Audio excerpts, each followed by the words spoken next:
There's something that increases our risk of death more than excessive drinking, more than chronic exposure to air pollution, more than obesity.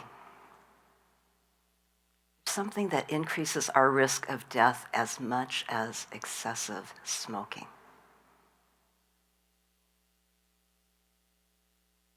Social isolation, a sense of disconnection, loneliness, according to an analysis of 148 studies with over 300,000 people. So I know this place of isolation deep inside me. It started in Hong Kong when I was a preschooler, about this high. Chinese girls are typically given flowery names by their parents, like Lianhua, meaning lotus blossom, Xingyi, friendship of the heart. My parents, being health professionals, named me Kangzhen, meaning healthy and straight. Well, I was scrawny and I had poor posture. My classmates teased me mercilessly, and I spent a lot of time alone. Being innately shy, things didn't get any better in elementary school. When I was 12, we immigrated to the United States. I entered a junior high school with 1,200 students where I was one of 2 Asians, and my sense of isolation continued. I worked really hard, though, to figure out, how do I make friends? And I started developing a core group of girlfriends with whom I could engage in boy talk late into the hours of the night. When I was 16, I got a job at a Chinese restaurant as a waitress, and this really helped my connection skills blossom. So rather than asking my customers, "What are you having for dinner tonight? Can I take your order?" I let them know that they really mattered to me as people. With my body language, my eye contact, my smile, I was asking them, who are you really underneath your social mask? How's your heart feeling? How's my heart feeling? I got powerful feedback in the form of not just their warm responses, but in tips that were often more than 25% of the total bill. I feel really proud and humble that I'm able to overcome intense shyness and awkwardness, to be able to connect with just about anyone. I took these skills into college and graduate school. I became a clinical psychologist and the co-creator of Functional Analytic Psychotherapy with my spouse, Bob Kohlenberg. It's a therapy that focuses on the power of the connection between therapist and client as a vehicle in creating change. As a developer and researcher of methods of creating extraordinary interaction, I finally found a sense of belonging in a tribe. And I've dedicated my life to helping others feel the same way. So I'm here today to share with you 3 simple but powerful steps in a formula to create extraordinary interaction. Extraordinary comes from the Latin term extraordinem, outside the normal course of events. Synonyms are remarkable, exceptional, and unforgettable. There are 3 components to an extraordinary interaction. Open-hearted disclosure of what feels vulnerable and outside of one's comfort zone. There's being received with warmth, acceptance, and non-judgment. Expressed appreciation of everyone involved in the interaction. Since I'm a scientist, it's taking all my self-restraint to not inundate you with data, to convince you that this formula, this 3-step formula, really works. What I've done is narrowed it down to one data slide that's representative of the work that my colleagues and I do at University of Washington Center for Science of Social Connection. In this one study, 77 undergraduates had encounters with research assistants who were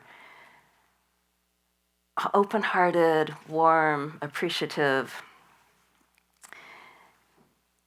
They just answered questions like what I'm going to be sharing with you today, such as, what does your heart long for?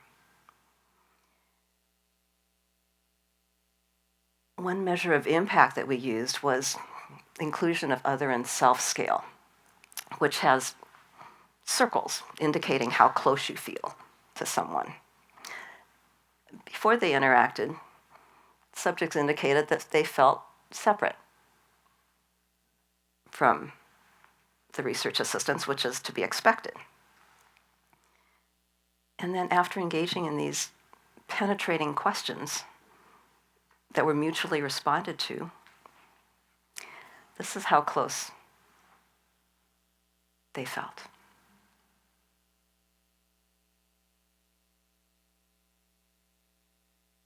So, a sense of separateness transforms into a sense of closeness through short, open-hearted conversations. More importantly, it's the visceral sense of what happens when you have a close interaction. I'll never forget a student who told me after participating in this study that she was so moved she was going to change her major from engineering to psychology so that she can become a clinical psychologist.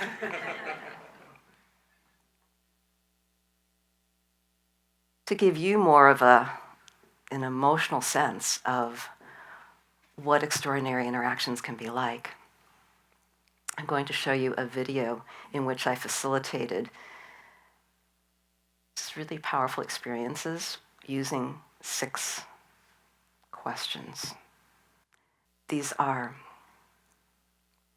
snippets. What you'll see are snippets of conversations between relative strangers who came to my Live with Awareness, Courage, and Love meetup at the University of Washington and who volunteered to be in this video. They are very brave souls. What I said to them was, just be yourself.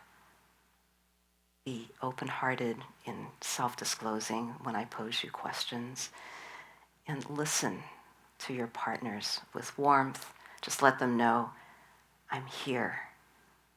I'm really listening. I'm not judging you. So watch for how they disclose with vulnerability, listen with acceptance, and express appreciation. What's a strong value or conviction you have that you're willing to make sacrifices for? And all the things I believe are that other people deserve, to believe that I deserve them. It's that people are good. Authenticity. Being real. What does your heart long for? A place that feels like home. That no matter what, I am home. To let people in more and not be so afraid of that.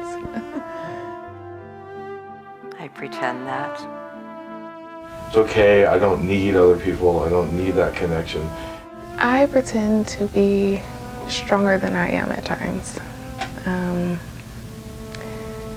I don't always feel very capable of just being in this world and living life. If I had the courage, I would. I would tell my story to the whole world.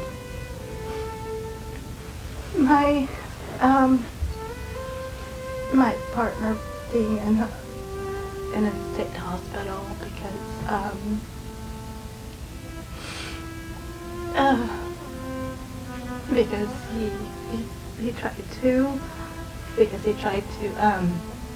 because he tried to kill himself.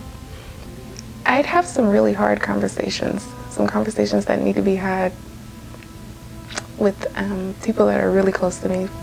I'd probably retire right now. What's a truth that feels scary or vulnerable to admit?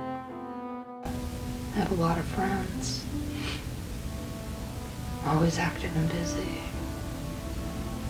But I always feel alone. I'm lonely for emotional connection. What do you appreciate about the person you've been sharing with? I really appreciate your being here with me, with no judgment, with kindness and generosity. I appreciate your seeing me and hearing me. I appreciate that what's inside you is so real and so much like me. Mhm.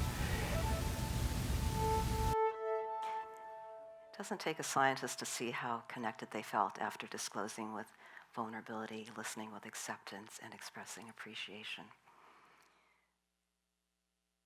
Take these questions and make them your own. Use them in line at the grocery store with strangers, at parties, with acquaintances. Use them with someone close to you. I know, though, that it can feel really scary and risky to do this. So what I'm going to do now is step outside of my comfort zone, even more than I already have by giving this talk, and answering the question that's the toughest. What's a truth that feels vulnerable or scary to admit? It's this. My partner of 39 years, the love of my life, is 17 years older than me. So chances are he's going to go before me. And I'm going to feel really lost without him. He's enriched the joy and the meaning of my life beyond measure with his wondrous presence, his passionate love, his fertile mind, his steadfast support of who I am. I can't imagine living my life without my North Star. This talk's dedicated to you, Bob. If I can do this in front of an audience, you can do it with individuals. Who could you have an extraordinary interaction with? Who pops into your mind right now?